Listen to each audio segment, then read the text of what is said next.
بسم اللہ الرحمن الرحیم۔ السلام علیکم ناظرین۔ اللہ کون ہے؟ قرآن کا خوبصورت جواب۔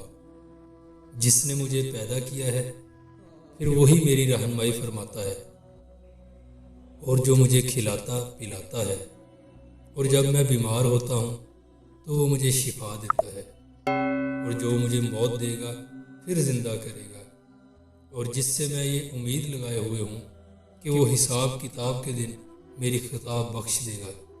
میرے پروردگار مجھے حکمت عطا فرما اور مجھے نیک لوگوں میں شامل فرما لے، اور آنے والی نسلوں میں میرے لیے وہ زبانیں پیدا فرما دے جو میری سچائی کی گواہی دے، اور مجھے ان لوگوں میں سے بنا دے جو نعمتوں والی جنت کے وارث ہوں گے۔ آمین۔